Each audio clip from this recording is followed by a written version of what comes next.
Күздің суық желі ауылдың шетіндегі ескі үйдің қабырғаларын сызып өтті. Күн батқан соң аспан тез қарайып, таулардың ар жағынан қараңғы түсе бастады.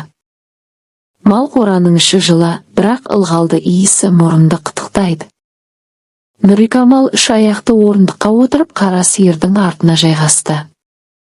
Қолы шелекке тигенде әдеттегі тыныштық келеді. Сиырдың емшегінен шыққан сүттің сыңғырлаған дауысы оның күнделікті әні. Ол 35-ке келген. Бетіне әлі жашылық қалған, бірақ көз астындағы әжімдер 4 баланың, күйеуінің ерте қайтыс болғанының, осы үйдегі ауыр күндердің ісі. Басындағы орамалын түзеп бір сәт тоқтады. Үйден балалардың дауысы естілмейді, әлі 14-те, Аружан 11-де, Ербол 8-де, кішкентай Самат 3-те. Бәрі үйде, теледидардың алдында. Оларға анам сиыр сауып келеді деп айтқан. Сүт толы шелек жартылай толды. Нұрикамал терең дем алды. Сол кезде қораның есігі сықыр етіп ашылды. Көмектесейін бе, келін? Дидардың дауысы қалың, әдеттегідей беделді. Нұрикамал басын көтерді. Қайын атасы кіріп келді. 70-ке келген, бірақ әлі тік тұрады. Қолында таяғы жоқ, бірақ қимылы ауыр. Көзінде бір түрлі жылтыр бар, соңғы айларда жиі байқалатын. Рахмет, ата. Өзім-ақ бітіремін, деді Нұрикамал сыпайы, бірақ қысқа. Дидар жақындады. Сиырдың ар жағына өтпей тік тұрды. Қарап тұр. Ұзақ. Нұрикамалдың арқасына қарайтындай. Сен мына сиырды жақсы сауасың ғой. Қолдарың епті, деді ол баяу. Бірақ әйелдің қолынан келетін басқа да жұмыстар бар. Нұрикамалдың жүрегі дүрсілдеп кетті. Ол шелекті қолымен мықтап ұстады. Ата, мен жұмысымды істеп жатырмын. Балалар күтіп тұр. Дидар бір қадам жақындады. Енді сиырдың артында емес, Нұрикамалдың қасында тұр. Иісі темекі мен ескі киімнің иісі. Балалар. Иә, балалар. Бірақ сен де әйелсің. Жалғыз қалдың. Мен саған қамқор болғым келеді. Ол қолын созды. Алдымен иығына тигізді. Нұрикамал бүкіл денесімен қатты қалды. Қол төмен сырғыды, беліне қарай. Тоқтаңыз. Нұрикамалдың дауысы сынып шықты. Бірақ Дидар тоқтамады. Екінші қолымен оның қолынан ұстап тартып алмақ болды. Шелек құлады. Сүт жерге төгілді, ақ көлшік болып жайылды. Нұрикамал күшпен итерді. Дидардың қолы босап артқа шегінді. Ол құламады, бірақ таянып тұрды.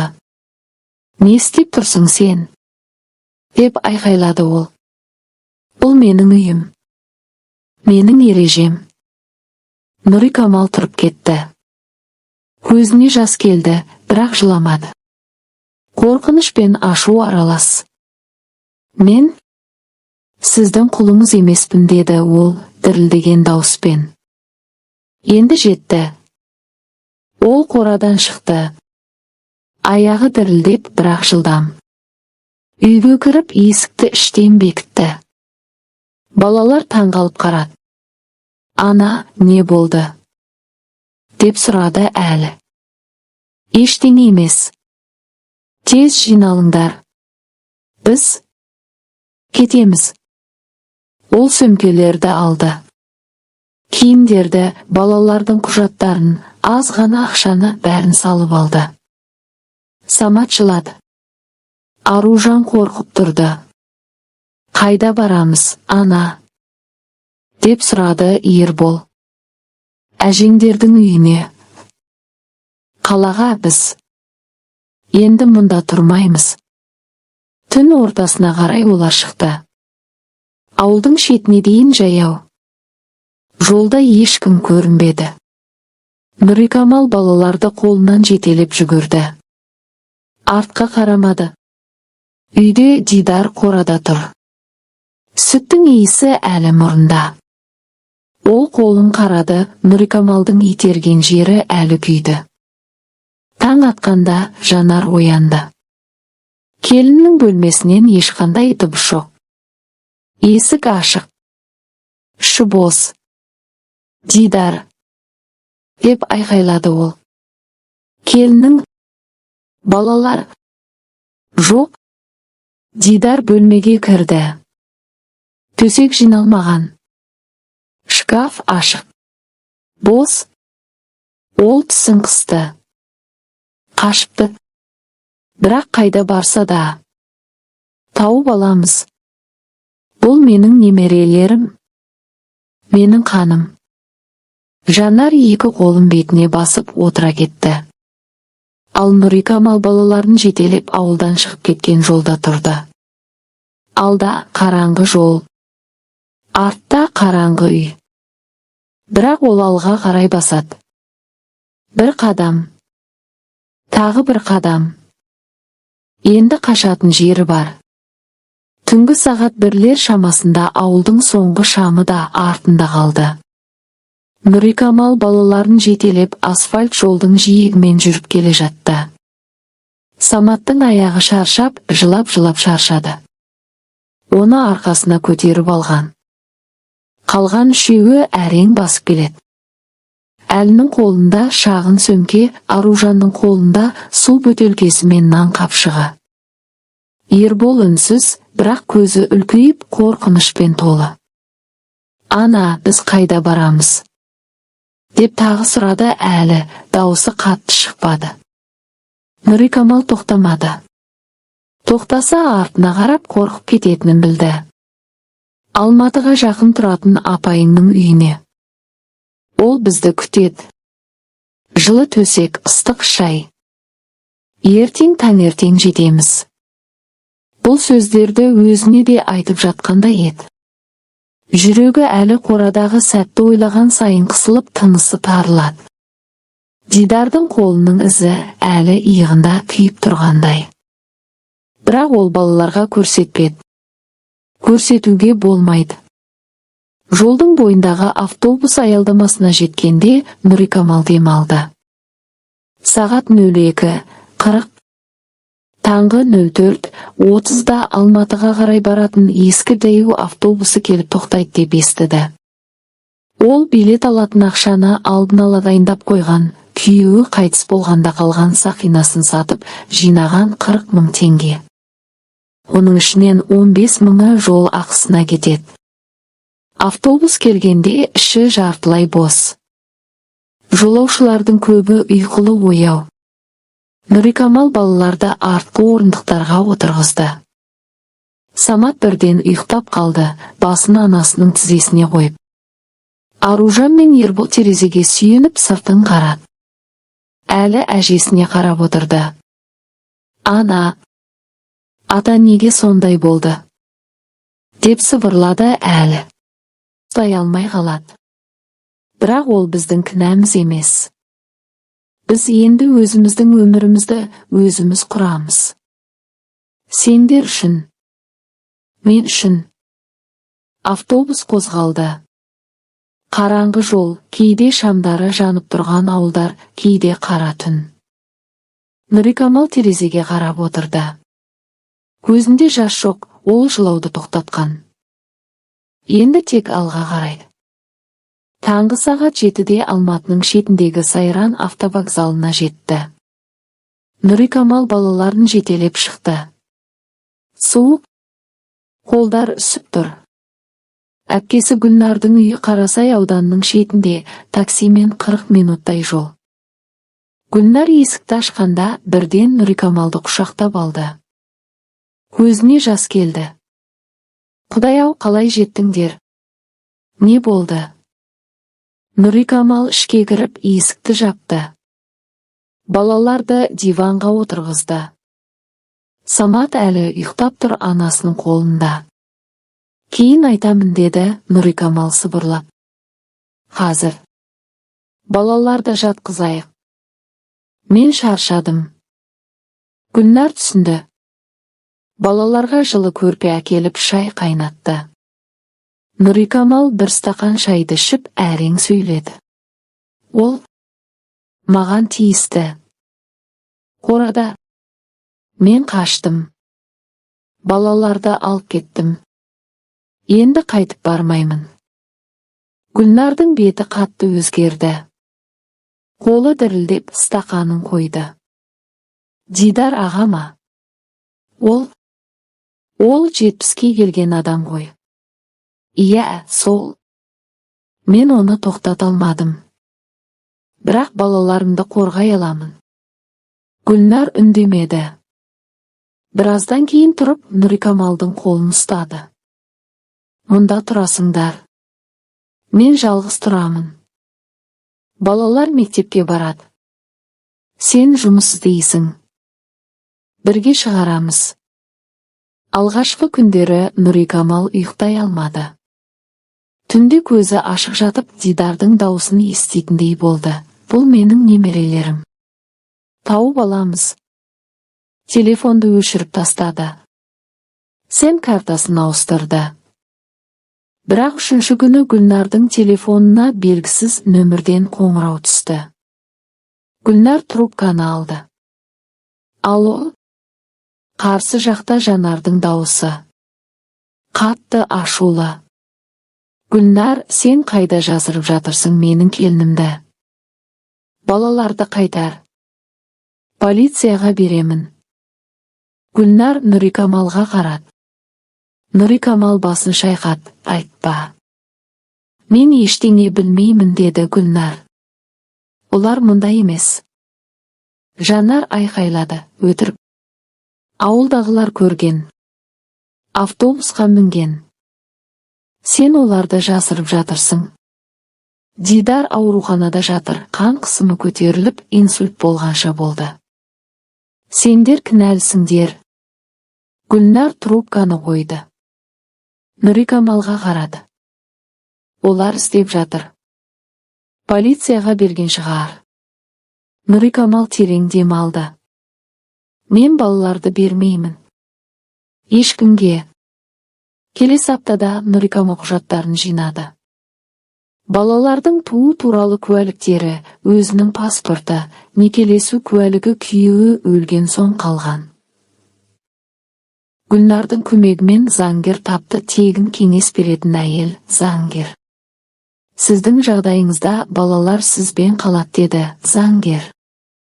Бірақ егер қайын жұртыңыз сотқа берсе, дәлел керек. Егер полиция іздеу жарияласа, сіздің мекен жайыңызды табуы мүмкін. Нұрикамал түнде ойлады. Балалар ұйықтап жатқанда терезеге қарап отырды. Қала шамдары жарқырап тұр. Ауылдағы қараңғы түн емес. Мұнда адам көп. Мұнда жасырынуға болады. Бір аптадан кейін ол шешім қабылдады. Гүлнардың көмегімен шағын пәтер жалдады. Бір бөлмелі, ескі үйде, Қарасайдың шетінде. Айына 80 мың теңге. Ақшасы жетпейді, бірақ алғашқы 2 айға алдын ала төледі. Балаларды жақын мектепке тіркеді. Әлі 9 сыныпқа, Аружан 5 сыныпқа, Ербол 3 сыныпқа. Саматты балабақшаға орналастырды. Тегін топ бар екен. Жұмыс іздеу басталды. Нұрикамал базарда көкөніс сататын әйелдерге қосылды. Таңертеңнен кешке дейін. Қолы қатып арқасы ауырады. Бірақ әр күн сайын балаларына қарап, мен дұрыс істедім деп өзіне айтады. Бір күні кешке пәтерге кіргенде есіктің астынан қағаз түсті. Қолмен жазылған хат. Келін, балаларды қайтар. Әкең кешіреді. Бұл соңғы ескерту. Қайтып келмесең сот. Полиция. Барлығын жоғалтасың. Қол қойылмаған. Бірақ Нұрикамал Дидардың қолының әріптерін таныды. Ол хатты ұзақ қарады. Содан кейін оны майдалап қоқыс жәшігіне лақтырды. Түнде балалары ұйықтаған соң терезені ашып таза ауа алды. Қала шулы. Бірақ бұл шу азаттықтың шуы. Ол іштей уәде берді, мен сендерді ешқашан тастамаймын. Ешқашан қайтып бармаймын. Бұл біздің жаңа үйіміз. Жол әлі ұзақ. Бірақ ол енді жалғыз емес. 1 жылдан астам уақыт өткен. Қарашайының суығы қала көшелерін мұздай желмен толтырған. Нұрикамалдың жалдамалы пәтері ескі 5 қабатты үйдің 3-ші қабатында. Бір бөлмеде 4 баламен өзі. Кішкентай ас үйде үстелдің үстінде балалардың дәптерлері, Саматтың суреттері шашылып жатыр. Қабырғаға Аружан мектептен әкелген отбасы деген сурет ілінген. 5 адам қол ұстасып тұр, артында күн шуағы. Нұрикамал базардағы дүкенде сатушы болып жұмыс істейді. Таңғы 7-ден кешкі 7-дей. Қолы қатып, саусақтары қызаруы мүмкін, бірақ әр күннің соңында үйге келгенде балаларының күлкісі оның емі. Әлі 10 сыныпта жақсы оқиды, мектептегі әдебиет үйірмесіне қатысады. Аружан би билеуді үйреніп жүр. Ербол футболға барғысы келеді, бірақ ақша жетпейді. Самат балабақшада күнде ана, мен сурет салдым деп жүгіреді. Бірақ тыныштық ұзаққа созылмайды. Бір күні кешке дүкен жабылып, Нұрикамал үйге қайтып келе жатқанда телефон қоңырауы түсті. Белгісіз нөмір. Ол алмады. Бірақ екінші рет қоңырау шалғанда шыдамсыздықпен трубканы алды. Алло? Қарсы жақта Жанардың дауысы. Қатты, бірақ дірілдеген. Нұрикамал. Сенсің бе? Мен сені таптым. Нұрикамал тоқтап қалды. Жүрегі соғып, құлағы шуылдады. Не керек? Деді ол суық дауыспен. Келін. Дидар ауруханада. Инсульт. Дәрігерлер. Ұзақ өмір сүрмейді дейді. Ол сені, балаларды көргісі келеді. Кешірім сұрағысы келеді. Құдай үшін. Кел. Нұрикамал көзін жұмды. Ескі қорадағы көрініс көз алдына келді. Дидардың қолы. Сүттің төгілгені. Қашқан түн. Мен бармаймын, деді ол баяу. Балалар қайтамын. Олар әжелермен сөйлессін десеңіз. Бірақ мен кездеспеймін. Ешқашан. Жанар айқайлады. Сен біздің немерелерімізді ұрлап алдың. Полицияға бердік. Сот болады. Балаларды қайтарамыз. Нұрикамал трубканы қойды. Қолы дірілдеп тұрды. Үйге жеткенде балалар тамақ ішіп отыр. Самат ана, келдің бе? Деп құшақтады. Ол балаларын жинап отырғызды. Балалар. Әжеңдер хабарласты. Атаң ауырып жатыр. Олар сендерді көргісі келеді. Телефон арқылы сөйлесеміз. Бірақ мен бармаймын. Сендер шешесіңдер. Әлі бірден, мен бармаймын. Ол маған ұнамайды. Аружан үндемеді, бірақ көзі жасқа толды. Ербол, мен әжемді сағындым. Самат түсінбеді, бірақ анасының қорқып тұрғанын сезді. Келесі күн Жанардың өзі келді. Пәтердің есігіне қақты. Нұрикамал ашпады. Бірақ Жанар айқайлады. Аш есікті. Немерелерім қайда? Сен күнәһарсың. Құдайдың алдында жауап бересің. Көршілер шықты. Біреуі полиция шақырды. Жанарды полиция алып кетті. Бірақ ол кетерде бұл соң емес. Сотта кездесеміз. Нұрикамал түнде ұйықтамады. Заңгерге барды, бұрынғы тегін кеңес беретін әйел енді ақылы қабылдайды, бірақ Нұрикамал жинаған ақшасын жұмсады. Заңгер әйел 40 шамасында қатты дауысты. 2024 жылғы заңнан кейін жағдай өзгерді. Әйелдердің құқықтары мен балалардың қауіпсіздігі туралы заң күшінде. Отбасылық зорлық-зомбылыққа қарсы. Сіздің жағдайыңыз сексуалдық зорлық-зомбылық әрекеті. Егер дәлел болмаса да, қорқыту, қысым бұл да зорлық. Балалардың мүддесі бірінші орында. Сотта анасының қамқорлығы басым. Олар полицияға берген. Балаларды ұрлап кетті деп. Ол арызды қарайды. Сіз тұрақты мекенжайыңыз бар, жұмысыңыз бар, балалар мектепте. Олардың арызы қысым жасау әрекеті. Біз қарсы арыз береміз. Дағдарыс орталығына жүгініңіз. Үміт немесе басқа орталық бар, тегін психолог, заңгер, тіпті баспана көмегі. Нұрикамал үміт дағдарыс орталығына барды. Орталықтағы әйел психолог, сіз жалғыз емессіз. Көп әйел осындай жағдайдан шығады. Балаларыңыз үшін күресіңіз. Біз куәлік береміз, сотқа хат жазамыз. Сот процесі басталды. Алғашқы сот отырысы қараша соңы. Дидар ауруханада келмеді. Жанар келді, қара киімде, жүзі қатты. Сот залында Нұрикамал балаларын алып келмеді. Заңгер, менің клиентім зорлық-зомбылықтан қашқан. Балалардың қауіпсіздігі бірінші. Қайын атасының әрекеті қылмыстық кодекстің бабы бойынша жазаланатын әрекет. Жанардың адвокаты. Балалардың әкесі өлген. Ата-әжесі жақын туыстары. Немерелерді көру құқығы бар. Сот шешімі, балалар анасымен қалады. Байланыс рұқсат етіледі, бірақ тек телефон немесе бақылаумен кездесу. Дидардың денсаулығы нашарлағандықтан сот оны қысым ретінде бағаламады. Бірақ қысым тоқтамады. Хаттар келді. Қоңыраулар.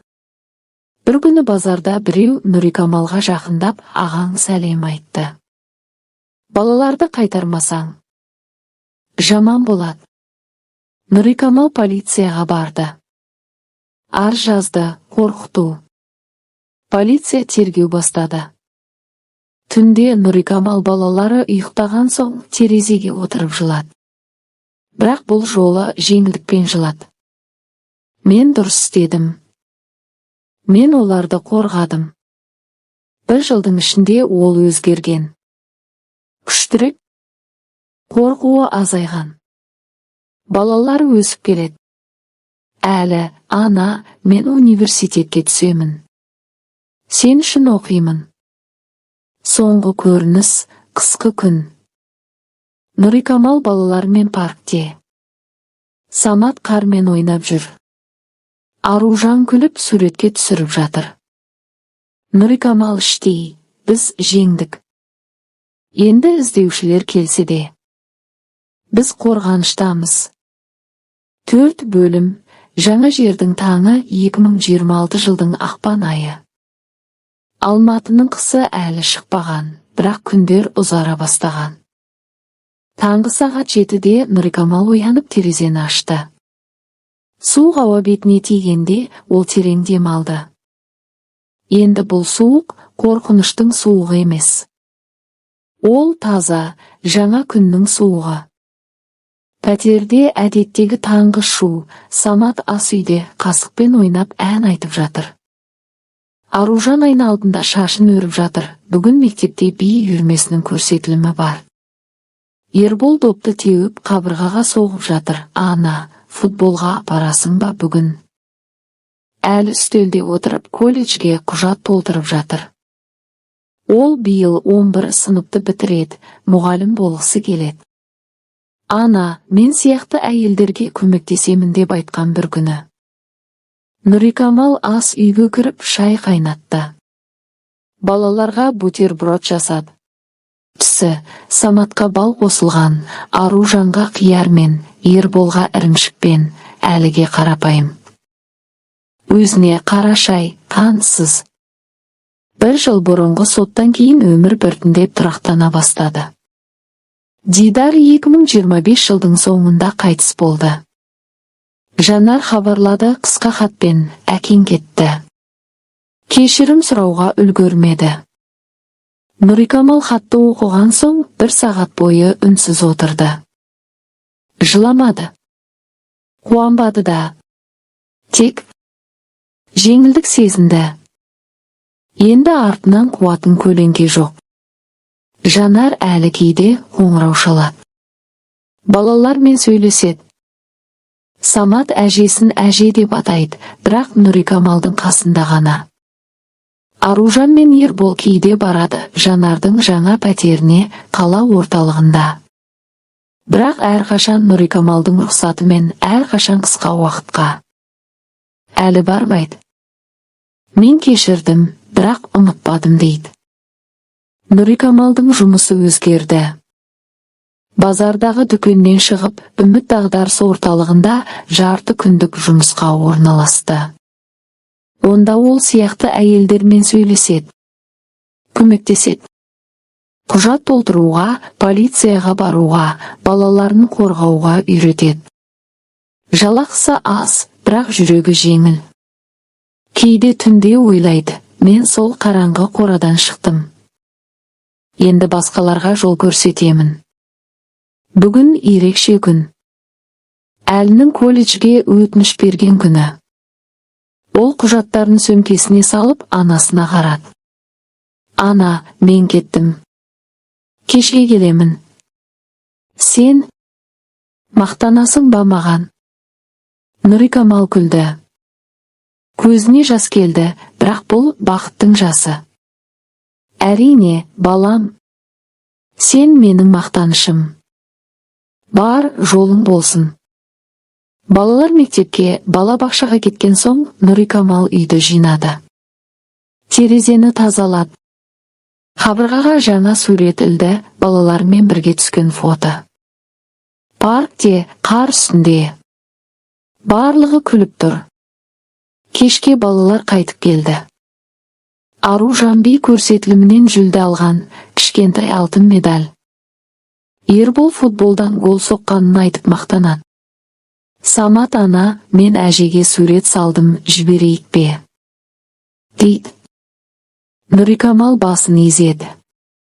Жіберейік. Бірақ мен жазбаймын. Сендер жазыңдар. Олар бірге отырып хат жазды. Қысқа, жыла. Әже, сау бол. Біз жақсымыз. Сурет жіберіп тұрамыз. Хатты конвертке салып поштаға тастады. Түнде Нұрикамал балаларын жатқызып диванға отырды. Телефонға қарады, Жанардан хабарлама келген. Рахмет. Суретті алдым. Олар өсіп қалған. Сен дұрыс істедің бе деп ойлаймын кейде. Бірақ олар бақытты екен. Нұрикамал жауап жазбады. Бірақ іштей, иә, дұрыс істедім деді. Таңертең ерте тұрып, балаларын оятты. Бүгін серуенге барамыз. Тау жаққа. Таза ауаламыз. Олар жиналып автобусқа мінді. Алматының шетіндегі тау бөктеріне жетті. Қар аз, бірақ әлі бар. Балалар қармен ойнады. Самат допты алып жүгірді. Аружан ән айтты. Ербол тауға қарап, ана, мен осында өскім келеді деді. Әлі анасының қасында тұрып, ана, рахмет. Сен бізді құтқардың. Нұрикамал баласының басынан сипады. Жоқ, балам. Сендер мені құтқардыңдар. Күн шықты. Таулардың ар жағынан алтын сәуле түсті. Жел бетке тиіп шашты ұшырды. Нұрикамал көзін жұмып терең дем алды. Енді қашатын жері жоқ.